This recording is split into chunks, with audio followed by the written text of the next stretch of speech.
la ciencia es el futuro.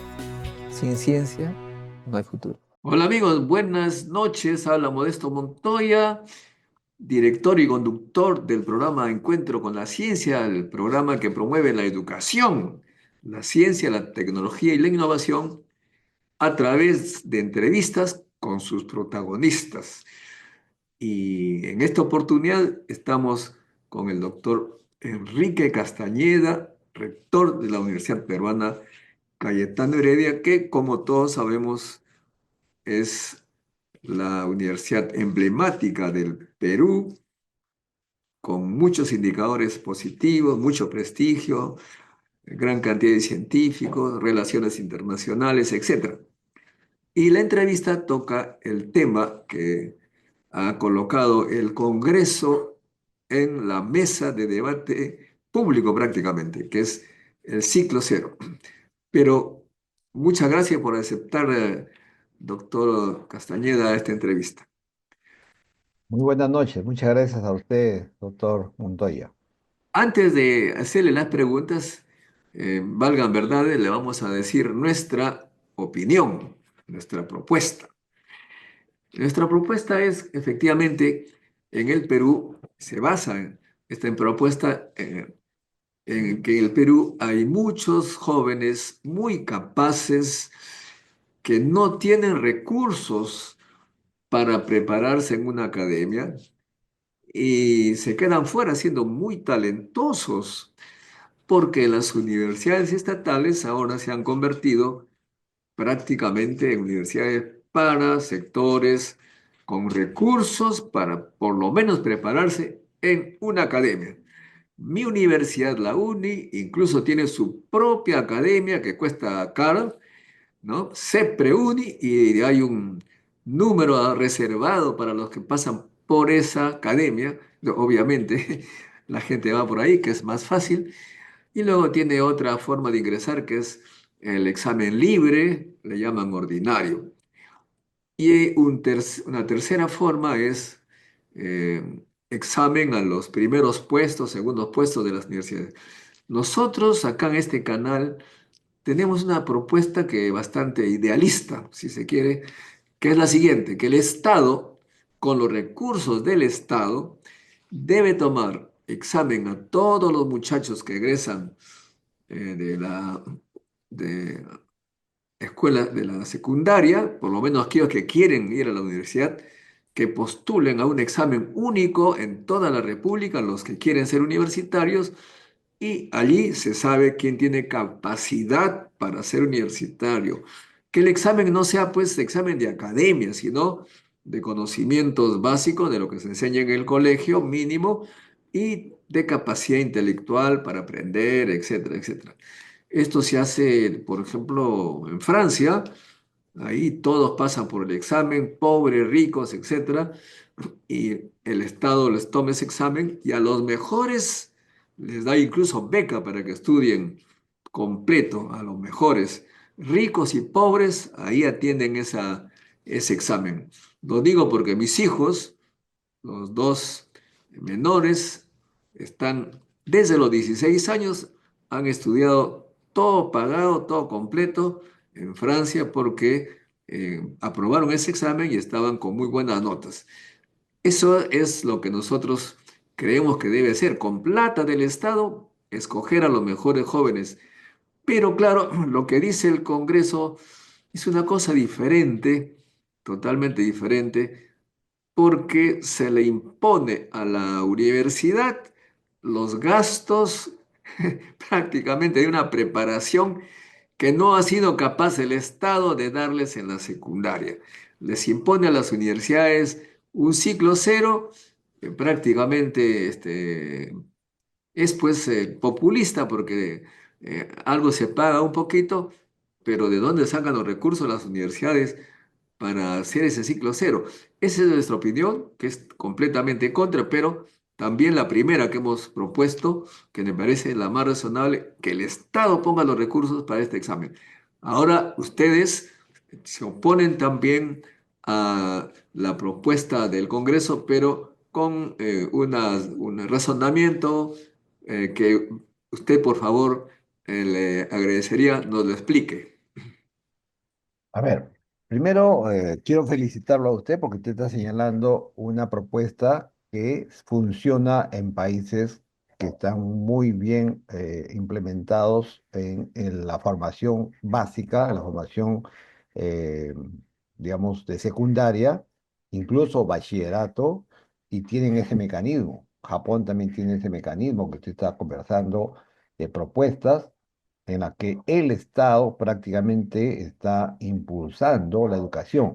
Existe una ley, no, un acuerdo de la UNESCO que fue impulsado en los años 89, en lo que acordó que es responsabilidad de de los estados impulsar la formación superior, porque anteriormente, recuerde usted, años 50 del siglo pasado, a la justa llegaban a la primaria.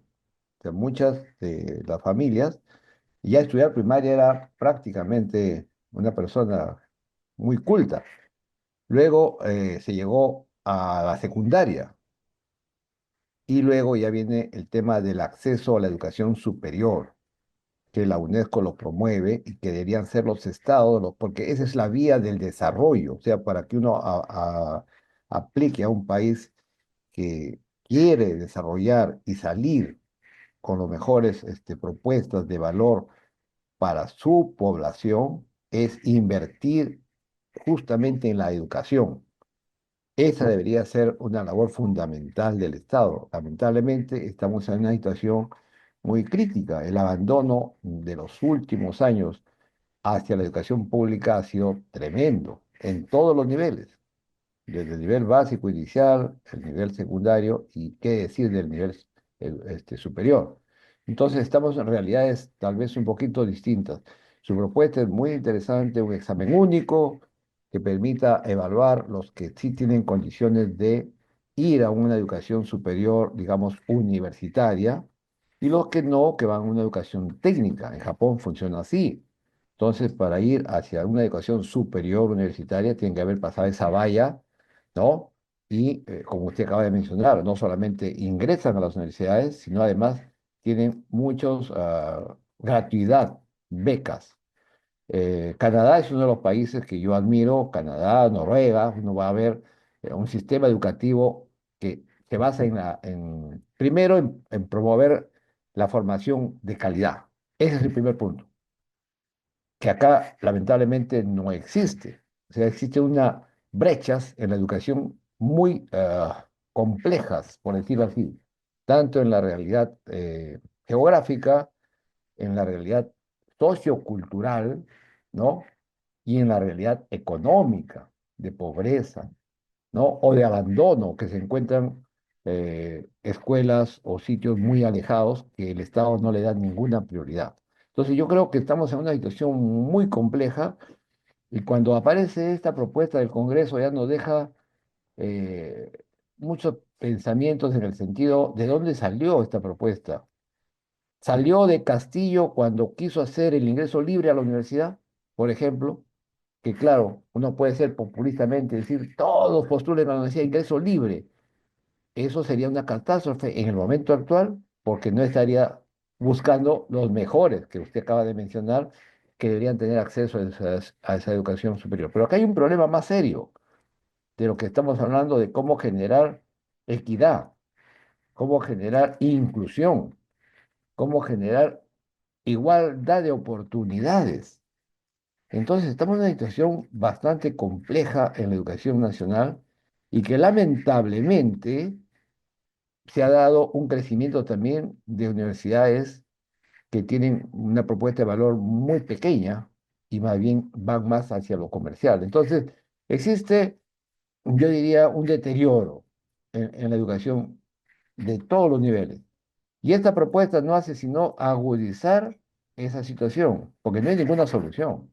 Lo que están proponiendo más bien generaría un caos mayor, porque estaríamos cerrando la oportunidad, por ejemplo, ahorita de beca 18. Beca 18, usted sabe, para beca 18 más o menos eh, postulan los mejores de los mejores, alrededor de 60.000 alumnos año. Y de eso hacen varios exámenes de selección para llegar recién a las cifras que es lo que da el Estado. Que estamos hablando, este año 20.000 becas, el año pasado eran 10.000 y hace 2 años eran 5.000. Entonces, lo que nosotros hemos observado, por ejemplo, que este es un buen programa, porque ya está seleccionando, dirigido primero al sector público. Segundo, dirigido al sector de pobreza, de mayor pobreza. Y tercero, dirigido a los alumnos más talentosos. O sea, está captando talento, está premiando a los mejores de los mejores. Entonces, ese es un programa que el Estado debería fortalecer por el momento. Si habláramos en otras condiciones de una mejor estándar del nivel educativo nacional, podría ser lo que te acaba de presentar, un examen único. Yo se lo escuché eso a un exministro, que no quiero decir su nombre porque tuvo un problema muy serio. Un señor que habló de que hasta los animales trataban mejor a sus hijos. Proponía eso. Tuvimos una reunión de rectores del consorcio y nos dijo, yo voy a poner un examen único nacional. Y yo recuerdo que entre los rectores nos miramos y le dijimos, ¿usted conoce la realidad del país? ¿Usted cree que con un examen único nacional puede evaluar a un estudiante que está en un pueblito de la selva, que a las justas tiene las mínimas condiciones de aprendizaje o tiene un profesor para todas las asignaturas frente a un alumno que estudie en la capital con todas las posibilidades de capital de provincia también, con un colegio emblemático o un colegio como por ejemplo los que conocemos de alto rendimiento, los COA? Entonces, suena bonito lo que usted acaba de proponer, pero el problema es que la realidad nos enrostra en la cara unas tremendas brechas en la educación nacional y ahí sí vamos a un problema muy serio.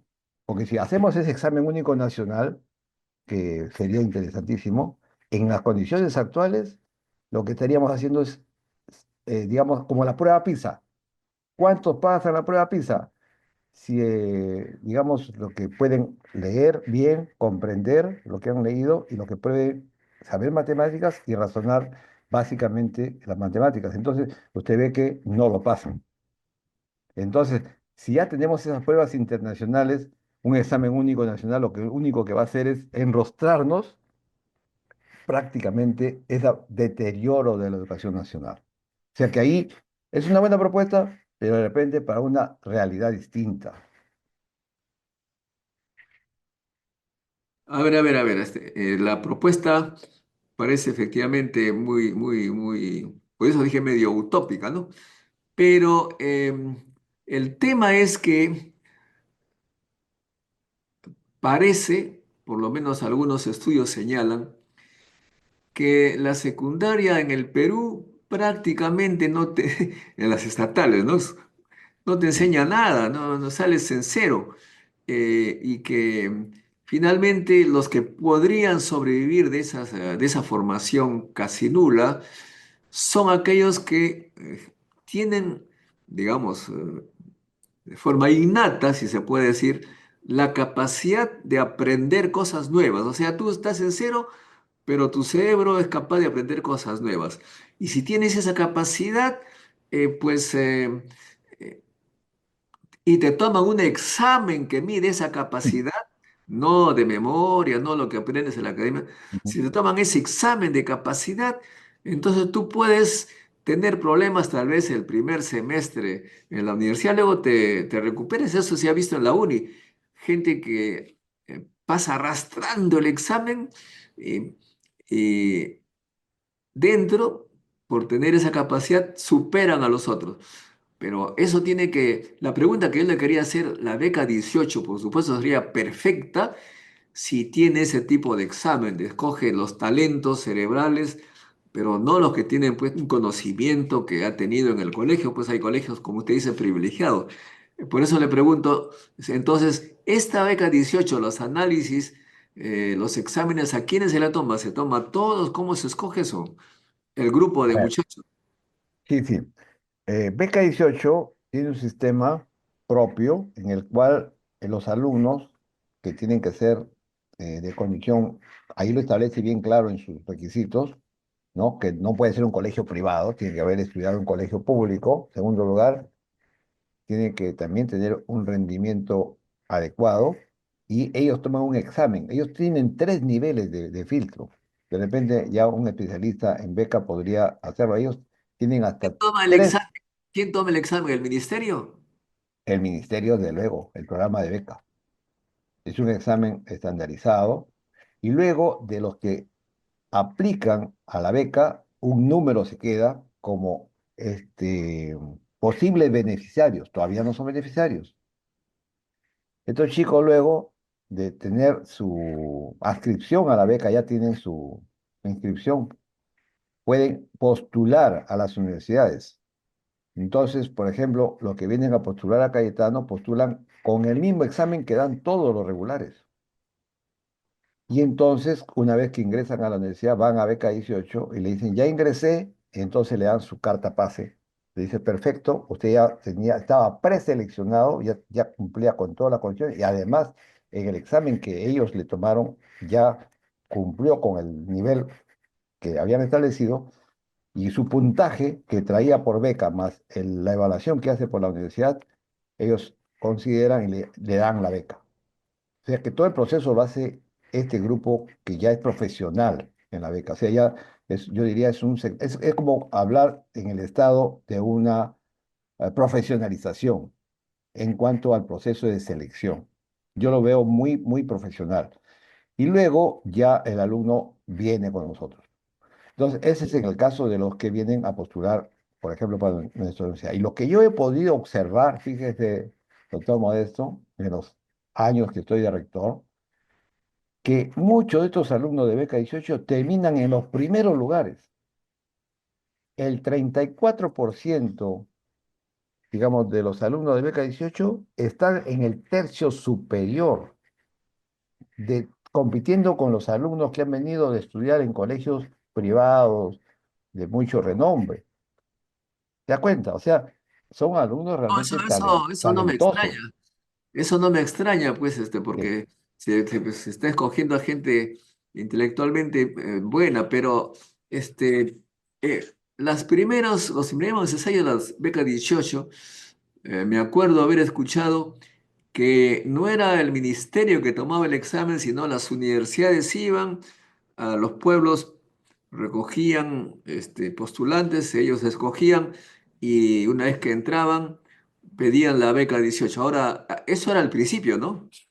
Bueno, tiene un proceso que sí, no es así. Ahora los primeros tienen que haber sido habilitados por el programa Beca 18. Porque si Bueno, no, viene a la universidad y si no tiene su habilitación de Beca 18, entonces tiene que postular como cualquier otro postulante común, que tiene que pagar, en fin. Lo de beca tienen ellos tienen una preselección en el programa Beca 18. Pero eso es un tema que yo lo pondría como un ejemplo en la que el Estado invierte y con seguridad. Es el programa más rentable para el Estado. Porque si uno ve rentabilidad por resultados a largo plazo, estos alumnos se convierten, uno, en profesionales, dos, sostén de su familia y tres, impacto en el país porque van a generar un crecimiento en su entorno familiar y en su comunidad.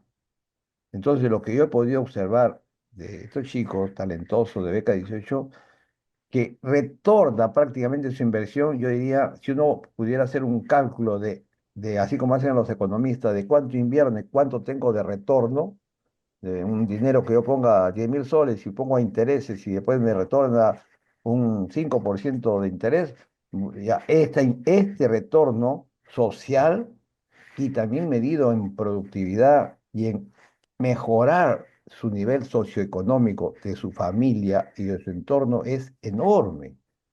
Eso es lo que nos diferencia con los otros países. Fíjese, los años 60 todos los países del este asiático eran más pobres que nosotros. Sin embargo, su inversión en educación ha sido tremenda. Yo he estado el año pasado en el Congreso de ciencia y tecnología en Japón, en Kioto. Todos los países de esa zona, Singapur, por ejemplo, va a suministro de ciencia y tecnología, va a suministro de educación. Llevan a delegaciones completas de estudiantes a participar en en estos congresos de ciencia y tecnología. ¿Usted sabe cuántos iban de Sudamérica? De Perú he ido yo. Encontré brasileros, encontré colombianos, encontré chilenos. Entonces, para que vea cómo se da la representación, en estos países iban delegaciones completas, ¿no? Y, por ejemplo, la ministra de Educación de Singapur mostraba cómo ellos estimulan el programa STEAM, ¿no? Para que desde el nivel inicial ya los alumnos van avanzando en programa STEAM.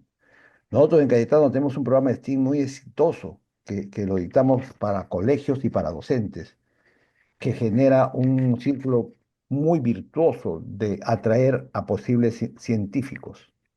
Ese es un programa muy bueno, que da para niños, para jóvenes y para educadores.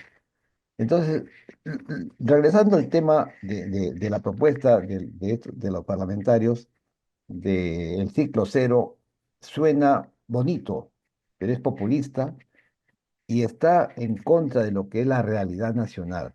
Porque lo que va a pasar es que va a venir, igual como lo que dijo Castillo, ingreso libre a las universidades. Entonces, te va a tener 10.000 que vienen a una universidad, lo ahogan económicamente y de ahí el cernidor va a ser que 1% de ellos, de esos, van a poder ingresar a la universidad. Fíjese usted cómo ocurre eso en Argentina, ¿no? Ingreso libre. Mucha gente que no ingresaba a la universidad de acá, quiere estudiar en Argentina por ingreso libre. Y claro, ingreso libre, y como son universidades tradicionalmente públicas, a todos daban el ingreso. Pero ¿qué pasaba en el segundo año? 60% desaprobados. Tercer año, otros 20% más desaprobados. Y el embudo terminaban con una tasa de graduación bastante baja. ¿Y cuánto se ha perdido en horas hombre?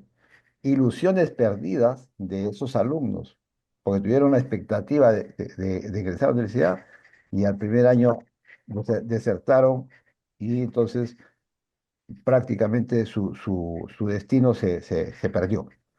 Entonces yo creo que es más una propuesta bastante populista que aparentemente como que generara una mayor oportunidad.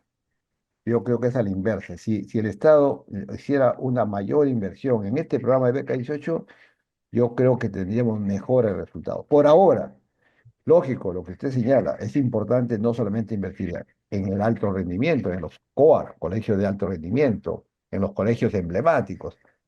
Necesitamos una inversión muy fuerte en todo el sistema de formación, desde el inicial hasta el universitario. Y ahí sí tenemos pues brechas muy serias, ¿no? Brechas muy serias con países vecinos nomás, con Colombia.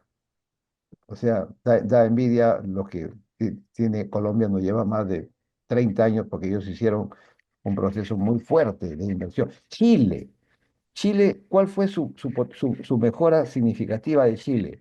Que ellos becaban a sus alumnos para ir a hacer posgrado en el extranjero y luego era la beca de retorno. Y esos muchachos que venían ya profesionales, ingenieros, arquitectos, científicos, son los que le han dado el desarrollo de lo que nos lleva a Chile en ciencia y tecnología. Entonces, en Latinoamérica, nosotros estamos muy por debajo de lo que sería el rendimiento en ciencia y tecnología. Usted lo conoce mejor. En Brasil, por ejemplo, es el que lleva la delantera. Pero ¿cuánto invierte Brasil, por ejemplo, para sus maestrías? ¿No? Los que hacen maestría en Brasil tienen su maestría pagada y el que hace la maestría termina con su tesis y con su investigación y eso genera un círculo virtuoso enorme. Acá, ¿cuánto invierte el Estado en maestrías? A duras penas nosotros podemos decir que nuestras maestrías son buenas, exitosas, pero lamentablemente no son masivas. No, aquí Son, las maestrías en las universidades del Estado son pagadas, la UNI cobra, de modo que ujú, pero me interesa mucho. lo que usted me ha señalado, la beca 18 entonces es el ministerio que escoge a aquellos que pueden postular. Y entonces más o menos va en el sentido que yo estaba planteando, que estamos planteando, es decir, el ministerio escoge, hace una selección de alumnos que son capaces de hacer estudios universitarios. Y a los mejores les da beca. Y estamos hablando de lo mismo, pero ¿por qué no hace entonces así designar o escoger a aquellos que merecen ser universitarios? Debería ampliarse entonces este examen Ahí el problema que no hace la está beca. del lado nuestro, el problema está que cuánto el Estado está invirtiendo. Recuerde que hace años la beca 18 eran 1.000 alumnos cuando recién empezó, el 2012, 2013, 14. Recién después ha pasado a 5.000. El año pasado han sido 10.000 y este año han sido 20.000. O sea, realmente, ¿cuánto invertía en becas Colombia? 100.000 por año. ¿Cuánto? 100.000. 100.000 becas por año en Colombia. No, por eso digo, este sistema tiene que escoger a más alumnos Tiene que coger a más. y poco a Tiene, poco, evidentemente, escoger a los mejores, pues me parece desde bueno. luego, claro. Pero Entonces, aquí es un el proceso. el otro tema es los becados tienen obviamente la preferencia por las universidades privadas, porque, bueno, sobre todo la Cayetano, Católica, etcétera, y, y mientras que las estatales cada vez tienen menos recursos, al final un poco se pregunta, dice, ¿para qué existen las universidades estatales si los mejores estudiantes van a las privadas y el Estado paga ello? Eh, Eso también Yo, va a yo hice una revisión al enriquecer. respecto. Sí, a Mire, yo ver. hice una revisión al respecto y luego de la entrevista les lo puedo compartir. Un artículo que me pidieron para una presentación con Mercosur. Era en Paraguay. Desde los años 60, recuerden que solamente hablábamos de universidades públicas, ¿ya? La única privada que ya cumplió 108 años era la católica, ¿ya? A partir de los 60 aparecen las universidades privadas sin fines de lucro. Ahí estamos hablando Cayetano, Lima, Pacífico, varias, para no ir. Pero, ¿qué pasa con Fujimori? En los 90 viene un problema serio, que es la liberalización del mercado de la salud y de la educación. Y eso fue y desregulado. Escúcheme bien, desregulado. ¿Por qué digo desregulado? Porque permitía cualquier cosa. O sea, cualquier cosa se podía llamar universidad. Entonces, ¿qué ocurrió? Que entre el 90 al 2020 hemos tenido un incremento considerable de estudiantes universitarios en cantidad, pero no en calidad. ¿Qué ha ocurrido durante estos 50 años? Que las universidades públicas, su presupuesto ha ido bajando. Entonces el Estado le ha ido, como decir, cortando la gasolina. Entonces, ¿qué van a hacer? Subsistir, siendo buenas universidades, ¿ah? Estoy hablando de la Universidad de San Marcos, la Agraria, todas buenas, la Universidad de Trujillo, la Universidad San Agustín de Arequipa, pero cortándoles el caño, prácticamente reduciendo su capacidad. O sea, el Estado no ha apostado por la universidad pública. Entonces, las universidades públicas prácticamente no han crecido nada en alumnado ni en desarrollo en estos últimos 50 años. La universidad privada, sin fin de lucro, la que estamos hablando de que entre los 60 y 80, crecieron, pero a un ritmo limitado porque no eran masivas. Pero el descalabro de la educación viene de los 90 para adelante, cuando vienen las universidades privadas con fines de lucro masivas, lo que le podríamos llamar low cost, de bajo costo, masivas, pero sin calidad. Entonces, han aumentado el número de estudiantes universitarios, pero lo que dice nuestro amigo Saavedra, Jaime Saavedra, dice a costa de la calidad, o sea, han masificado la educación superior, pero no han mejorado la calidad. ¿Se da cuenta? Es que Y tampoco eso, las universidades de cierta calidad estatal, como usted lo ha señalado, no han crecido y las privadas de buena calidad tampoco han crecido tanto. Hay Por muchos eso. jóvenes que se quedan fuera, por eso sería bueno Ujú. optimizar los recursos. A propósito, Claro. una pregunta a usted, porque me está dando vuelta la cabeza esa idea, esa pregunta. Hace poco salió publicado que en la Universidad César Vallejo el 70% de los que se gradúan de médicos, algo así, no aprueban el examen que se toma, no sé cómo se llama el examen este. Examen Nacional de Medicina. Ahí le voy a explicar. A ver, espérese, la pregunta Sí. viene así. Muy bien, está hablando del porcentaje, pero la Universidad San Marcos, por ejemplo, está publicado ahí que tiene 5.000 postulantes y 77 vacantes. ¿Qué es eso? Parece una broma. Entonces yo me hice la pregunta. Muy bien, la César Vallejo es pésima, se dice, y la pregunta es, ¿cuántos médicos al año salen de la César Vallejo que sí aprueban ese examen? Porque si aprueban el examen significa que son capaces. ¿Cuántos médicos salen de César Vallejo que sí aprueban el examen? ¿Cuántos salen de la Cayetano y cuántos salen de San Marcos? ¿Sabe usted ese número? Sí, pero mire, ve. Porque yo eh, sospecho que sí. sospecho que la César Vallejo, digamos, produce más médicos que sí aprueban que el resto de universidades, por ser el número. No, no, pero claro, pero ahí en números absolutos. Claro. Claro, porque si usted tiene, por ejemplo, 1000 alumnos que estudian, pero el 70% desaprueba, ¿no? Y entonces Estoy va a hablando decir, de los que sí aprueban. claro, Yo sospecho, el tema es más complejo, no, no, porque pero claro, doctor, usted lo está poniendo por el números Estado tiene absolutos. que el Estado tiene que tomar un examen. ¿Quiénes son los médicos capaces? Yo tomo mi examen o lo que fuera. Estos son capaces. De esos capaces, ¿quién tiene el mayor número de médicos? Ya, pero yo ahí la pregunta como que es media cauciosa.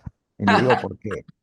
Claro, porque si ¿Cómo usted me así, dice un doctor? número, por ejemplo, voy a decirle una universidad, no quiero decir su nombre, que tenga 1500 plazas para médicos, ¿ya? Claro. Por año.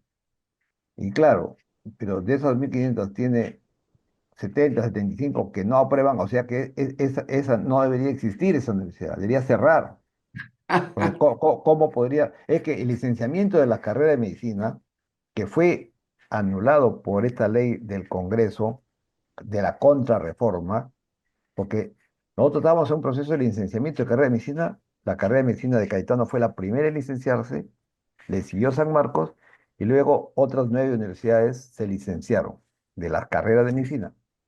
O sea, significaba que tenían las condiciones para formar médicos.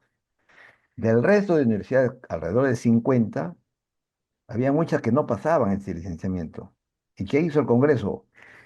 Retiró la capacidad del accionario de licenciar las carreras. Le dijo, ya no, ya, tú ya no puedes licenciar carreras. Y lo paralizó. Eso no estaría orientado por un fin político y económico de fuerzas políticas y económicas que han hecho eso a propósito, porque ahí está la razón de lo que usted me está preguntando. O sea, te permito seguir formando cantidad de médicos o cantidad de enfermeras o cantidad de odontólogos, no importa la calidad y no importa la salud del pueblo.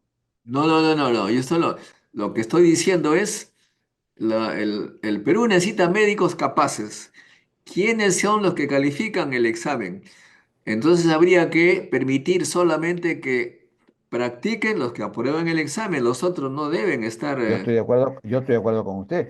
Para eso, nosotros hemos propuesto al decano del Colegio Médico, y le digo en una reunión que tuvimos, el decano del Colegio Médico, la rectora de San Marcos y conmigo, le dijimos, si el Colegio Médico no colegia a estos médicos que no han aprobado el examen, entonces no pueden ejercer. Yo retrocedería un poco más, que las universidades se comprometan a no entregar título a aquel que no aprueba el examen nacional de medicina, porque Perfecto. eso pasa en Estados Unidos. O sea, si usted no aprueba el BOAR o medicina, simplemente no puede ejercer. O sea, Eh, es como decir tu licencia de conducir. Usted no puede conducir un carro si no saca la licencia. Ya, eso es. Pero eso teníamos que ser, así, tiene que pero ser hay, así. No, yo pero sospecho. hay intereses económicos muy poderosos que lamentablemente llevan a que se perpetúe ese mal, ¿no? Que puedan dar un examen de medicina, que ya nuestro amigo Huertas en RBP lo dijo la vez pasada, es una vergüenza que médicos que no aprueben un examen de medicina ejerzan. Es una vergüenza para el país y es un riesgo para la sociedad. Totalmente de acuerdo, los que no aprueban no deben practicar porque son un peligro, Un pero, peligro. pero sospecho que aún así los que aprueban, me parece que estas universidades donde hay mucha gente van a salir más aprobados, lo que No, significa que no, van a salir más aprobados porque de el todas Estado maneras no tienen, tiene la capacidad para ampliar las universidades del Estado. Necesitamos más personas, más jóvenes en la San Marcos, mayor infraestructura y el Estado ha abandonado toda la educación estatal prácticamente, como usted lo ha señalado. claro, claro, claro, porque ha ido disminuyendo el número de vacantes. Pero ¿por qué ha ido disminuyendo en las públicas? Por falta de recursos. Exactamente, de eso estamos. Fíjese, yo le voy a decir un dato mío. Yo postulé a San Marcos, ingresé, éramos 200 ingresantes y postulamos cerca de 8.000. Yo ingresé en el puesto 38 en San Marcos. Pero como yo era de Trujillo y ya me había inscrito en mi examen de Trujillo, era 2 semanas después, llego a Trujillo y doy el examen y en Trujillo ingresé, eran 80 vacantes y más o menos como unos 1.800 postulantes. Ingresé en el segundo lugar. O sea, ingresé en ambas universidades y me quedé a estudiar mi pregrado en Trujillo por la familia. Mi mamá dice, ¿para qué te vas a ir a Lima si acá tienes casa, tienes todo y Trujillo es una buena Claro, ahí universidad? usted extrañaba el cuy, extrañaba la cosa rica de Trujillo, pues doctor.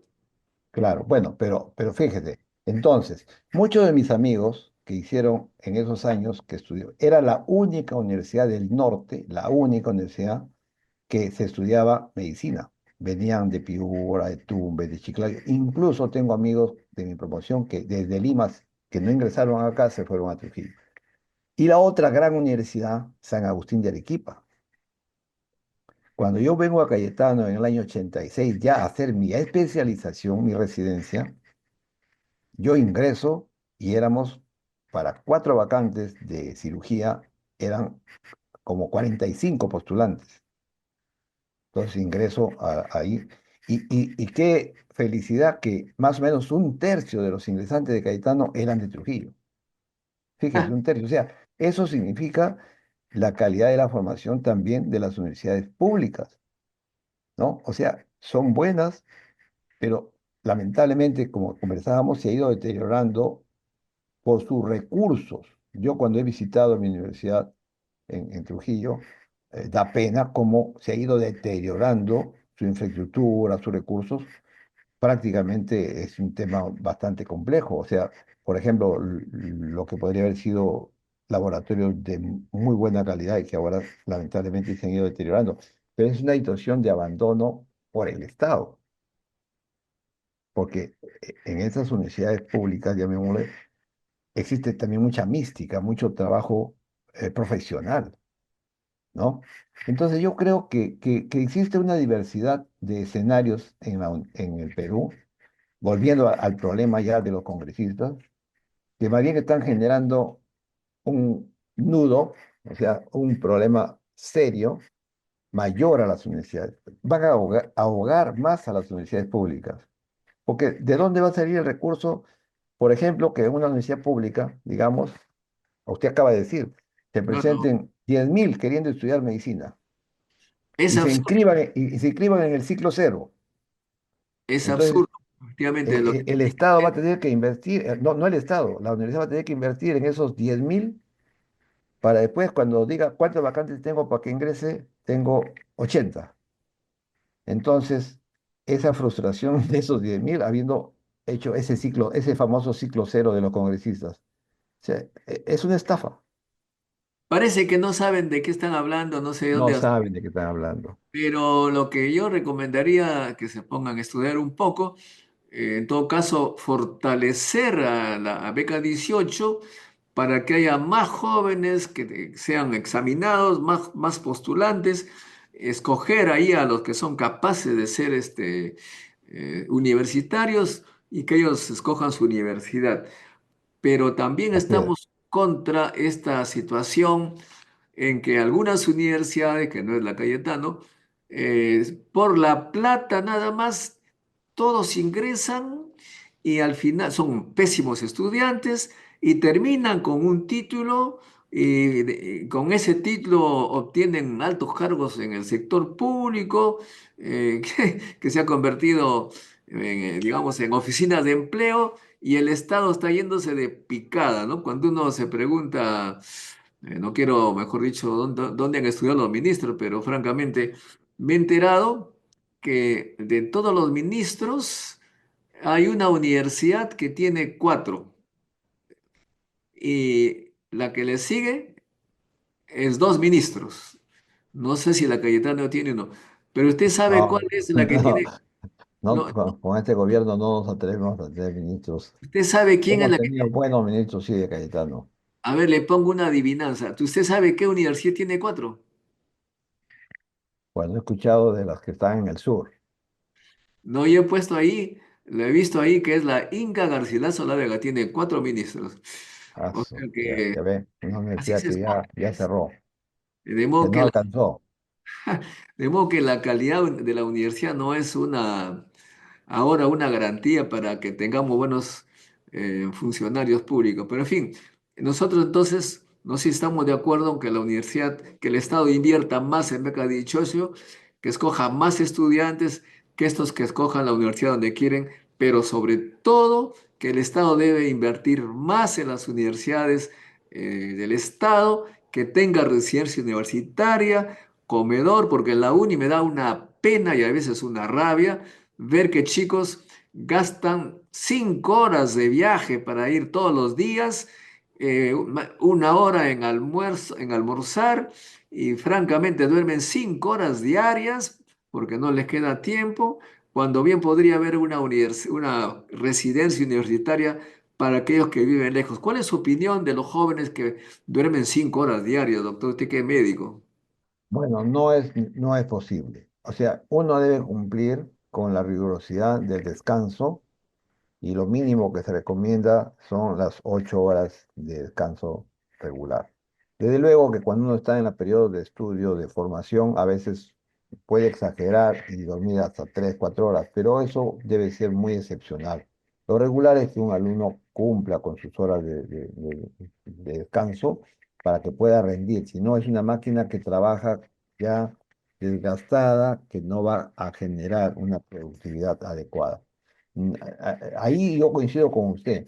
Los mejores modelos de universidades públicas, por ejemplo, yo he visto en Canadá, tienen residencia Claro, y la residencia le da identidad. Incluso, fíjese, yo he estado, el año pasado hicimos una visita a Boston, en el MIT también y también en Harvard, tienen residencia.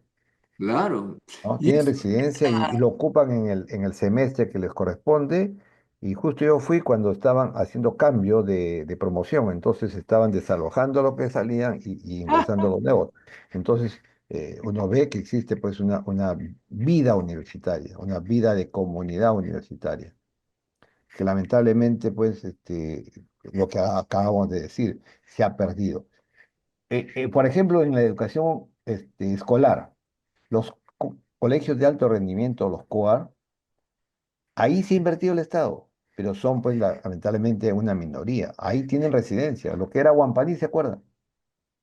Huampaní, uno va, es un COAR, un colegio de alto rendimiento. Los chicos que son seleccionados de varias partes del país tienen las mejores condiciones para destacar, porque tienen residencia, no tienen que movilizarse, viven ahí, tienen buenos profesores, han sido seleccionados los mejores de los mejores y esos muchachos tienen prácticamente todas las oportunidades y de ahí es donde justamente captamos a los mejores para, para que ingresen a las universidades. Estimado ¿Te das doctor, cuenta?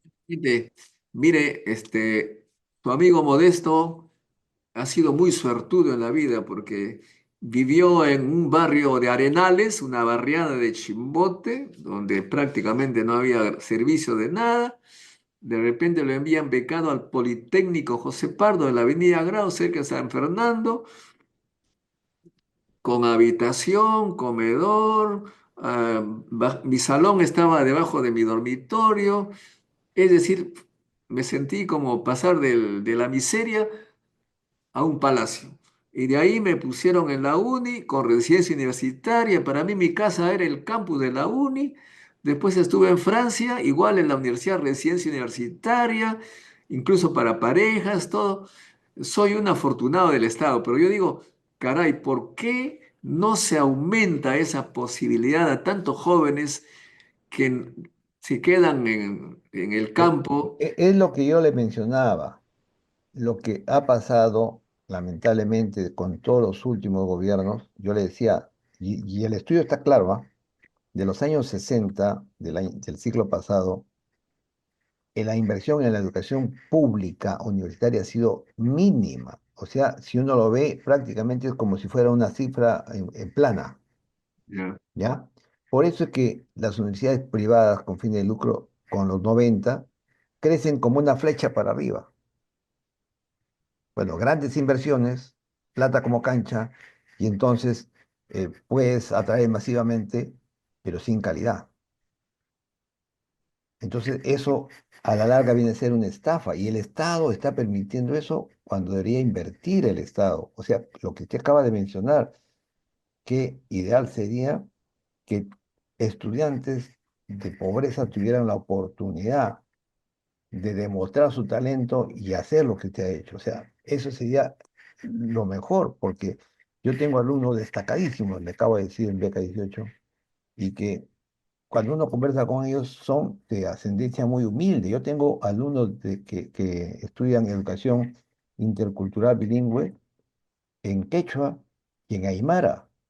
Y cuando uno conversa con ellos, su procedencia de la región del altiplano, del centro del país, de la sierra, realmente es muy humilde, pero tienen una capacidad de querer aprender y comerse los libros y de superación increíble. Entonces, ese esfuerzo es el que hay que premiar.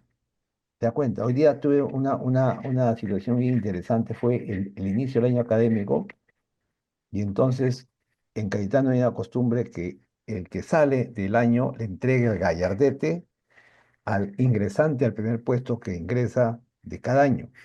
Entonces, en medicina, la primer puesta era una chica. Y yo me acerco a saludarlo, a felicitarla. Estaba con sus padres. Y le digo, te felicito, tu esfuerzo. Cuéntame, ¿y tú cómo has ingresado? ¿Tú eres de beca? No, me dijo, doctor, yo no soy de beca. ¿Tú has estudiado en la pre de Cayetano? No, me dijo, yo no he estudiado, yo no tenía plata para estudiar en la pre. ¿Y cómo has hecho para ingresar a Cayetano? Y su padre me dice, ella era muy estudiosa, y prácticamente era como un ratón de biblioteca. Dije, desde niñita ha sido muy destacada y siempre ha sido autodidacta. Ah, Fíjese, sin una preacademia, sin tener ningún financiamiento y estudiando por su cuenta, esta chica estaba primer puesto. Entonces, ¿se da cuenta usted? ay, así, claro. ¿Ya? Entonces, ¿cómo no elogiar ese talento que ingresa y seguramente dije, estoy seguro que vas a continuar esa línea, porque la llevas ahí, o sea, tienes esa fuerza, ¿te das cuenta? Sí, pues yo he entrevistado a uno de vuestros alumnos, Beca 18, que estaba de visita a la uni buscando un proyecto extraordinario que venía de Puno. Muy bien, entonces, estimado doctor Enrique Castañeda, en conclusión, vamos a ver si Beca Ah, 18, más posibilidades, más plata para escoger más alumnos, que ellos sepan dónde, ya saben dónde quieren estudiar y que el Estado invierta más en sus universidades emblemáticas, porque de lo contrario simplemente mejor la cierran y solamente pues se da la beca 18 para las privadas, porque no puede ser que abandones su universidad estatal y, y está mal, pues eso me parece que hay que brindar oportunidades a todos. Y no es una cuestión de justicia social ni nada por el estilo. Yo veo eso porque el país necesita tener a los mejores profesionales y lo que no estamos haciendo porque el país cada vez está peor en todos los sentidos. La consecuencia que es la delincuencia, la corrupción, la pobreza, la anemia, todo eso es porque el Estado ha abandonado la educación. Y también debo aprovechar la oportunidad, por favor, para que usted le dé un mensaje a la gente, a mis colegas de la uni, sobre todo los arquitectos, que no sé qué proyecto le dan a las chicas. Hoy día en la mañana llegué a las 7 y encontré que no habían dormido. Toda la noche han estado haciendo el proyecto. ¿Cómo eso para la salud es fatal, no? Bueno, hay que tener A un las 8 de equilibrio. la noche se reunieron y a las 8 y trabajando a las 8 de la mañana y todavía no habían dormido.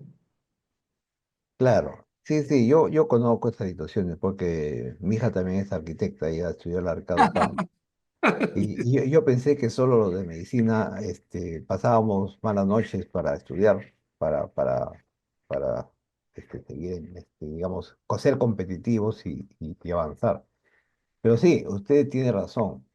Muchas veces se exagera en ese tipo de trabajos, exigiendo, claro, una fecha límite y tienen que hacerlo a como dé lugar. Y yo recuerdo que mi hija se desesperaba por entregar su maqueta el lunes a primera hora y de repente no había dormido ni viernes, ni sábado, ni domingo. Yo creo que ahí tiene que haber un equilibrio. Ahora se está trabajando mucho lo que se llama el desarrollo también emocional y las competencias blandas que necesitan también los estudiantes. Entonces, de repente eso requeriría algún manejo interno de cómo ellos pueden co-crear, tener actividades de co-creación y acortar esos espacios para que no sean interminables las horas y al final terminen como zombies, ¿no? Terminen como zombies y eso sí les afecta a su salud. Yo creo que hay que ver un equilibrio, es muy importante, es muy importante. Muy bien, doctor. Entonces sus palabras, digamos, no finales, pero sus últimas reflexiones en este programa. Bueno, ¿no? Mi reflexión sería un llamado al Estado, a lo que hemos visto. La inversión en salud, en educación y en salud son las dos áreas importantes. Ahora que estamos hablando de educación, tiene retorno. Su inversión va a generar un círculo positivo de desarrollo para el país. Es la mejor inversión que puede hacer el Estado en su juventud. Entonces yo llamaría una reflexión para que estos fondos se orienten a dos puntos. Uno, a lo que hemos hablado de becas, programa de becas, no solamente para estudios de pregrado, sino también de posgrado, es importante. Y lo segundo, que apoye a las universidades públicas. Yo creo que con eso el Estado estaría cumpliendo su misión. Muy bien, disculpe usted, pero acá hay siempre preguntas, solamente voy a escoger dos para que nos diga. Primero, que dicen que en San Fernando hubo 4.740 postulantes para 56 vacantes. ¿Qué le parece eso? Por eso, lo que decíamos, pues han ido reduciendo sus vacantes por plata, porque ya no les alcanza, porque antes eran 200 vacantes, antes eran 200 vacantes en medicina, y han ido reduciendo por una cuestión económica. Ahora, otro tema dice, los hospitales están sin médicos porque el Estado no los contrata y si los contrata los hace por pequeños periodos y los hospitales no pueden atender a los enfermos. ¿Eso es verdad? Es cierto, desde los años 90 yo le hablé de dos problemas de Fujimori. Uno fue lo de la educación y otro fue en la salud. O sea, ese proceso que hizo de transformación de la salud, un mercantilismo en la salud, generó también que los hospitales ya no tuvieran plazas de médicos que se podían llamar permanentes o a plazo permanente. Y todos entraron con condiciones de contrato temporal y eran contratos por recibo de honorarios, ni siquiera un contrato con beneficios. Entonces muchos médicos, enfermeras, personal de salud trabajaba con un contrato por recibo de honorarios, no tenía seguro social, no tenía beneficios, no tenía vacaciones, por muchos años. Recién, cuando entró Alan en su segundo gobierno, se creó el CAS, el Contrato Administrativo de Servicios, que también fue una cosa como encubrir, queda también sin todos los beneficios. O sea, entonces, hay una precarización de los contratos en los trabajadores de salud. Eso es cierto, tanto en el Estado, en el Ministerio de Salud, como en los otros sectores. La información de los 56 vacantes fue de José Fernández Calle. La pregunta de alguien que tiene un seudónimo, pero aquí hay una opinión. Dice que la beca 18 debería solamente ir a las universidades sin fines de lucro, Cayetano, PUC, U de Lima, U Pacífico, pero las demás privadas no deberían tener ningún derecho, en especial las que tienen fines de lucro. ¿Cuál es su opinión al respecto? Lo conversábamos hace un momento, que si nosotros, cuando decimos sin fines de lucro, es porque nosotros no tenemos dueño que se reparte utilidades. Todo lo que queda de excedente se reparte, se reinvierte en la universidad, en más investigación, más laboratorios, más servicios. En cambio, pues, la fines de lucro tienen todo para un capitalista que lleva la utilidad. Entonces, es lógico, porque las que somos sin fines de lucro, sí apostamos por la educación. Nuestra misión es netamente formar. No buscamos rentabilizar, no buscamos utilidades para dividendos. Ahora, el Estado, la ley esta, exige pues un precio para el ciclo cero, pero acá Gabriel Orozco dice que hay universidades que tienen ciclo cero, que tienen, les cobran la pensión normal a ciclo cero y ahí votan un montón de gente, pero se quedan con la platita. Sí, es cierto. Hay algunas universidades privadas que han hecho, entre comillas, un ciclo cero para ver su nivelación, les cobran como si fuera un semestre, y luego los que no pasan ya no son admitidos. Eso sí, ese es un tema medio encubierto. No quiero mencionar nombres. Nosotros No, lo que hemos hecho, fíjese, con todo el tema de la pandemia, identificamos que más bien había brechas en la educación. Y habían alumnos que, por ejemplo, podían tener deficiencias en su comprensión lectora. Entonces les hacíamos cursos de nivelación a costa de la universidad, sin un costo del alumno. ajá. Eso lo venimos implementando desde el 2021 y nos ha dado buenos resultados. No le llamamos ciclo cero. Lo que hacemos es un proceso de nivelación donde vemos que está más débil su formación. Si está en matemáticas, hacemos su nivelación. ¿Y cómo lo hacemos? Fíjese, con tutores y con alumnos de años superiores que son sus cotutores. Por ejemplo, los que están en ciencias, ¿no? Alguien que está en ciencias, que hasta en cuarto año, es un cotutor de un alumno de primer año. Y le ayuda y le permite facilitar lo que no podía entender en física, en matemática, en química, ¿no? Eso es un programa bien interesante que hemos hecho al interno de la universidad, pero no cobramos por eso, no le cobramos adicional ni le llamamos ciclo cero, sino es un proceso de nivelación y acompañamiento para que el alumno logre su éxito a continuar con sus estudios. Esa fue la pregunta de Gabriel Orozco. Y María dice Fujimori perjudicó la educación superior permitiendo, bueno, una palabra que no voy a repetir, como universidades. Doctor, más bien una pregunta que me estaba olvidando. Ha salido este ranking, ¿no? De las universidades, el QS. Sí, Y he visto, por ejemplo, la Universidad de Ingeniería, que estaba en el 2024 en el puesto 900 a 1000 y en el 25 ha salido en 1200, ha bajado un montón. ¿Cómo le va a la Cayetano en este ranking mundial? A nosotros va bien porque mantenemos un estándar de investigación muy alto. Usted conoce la producción científica en publicaciones Q1, Q2 es altísima. Y eso es lo que nos permite mantenernos en esos niveles del ranking. Bien, o sea que nosotros estamos, bien, fíjese, a nivel mundial, nosotros figuramos en el ranking de universidades de ciencias de la salud y de la vida en el 250. Entonces es una buena ubicación.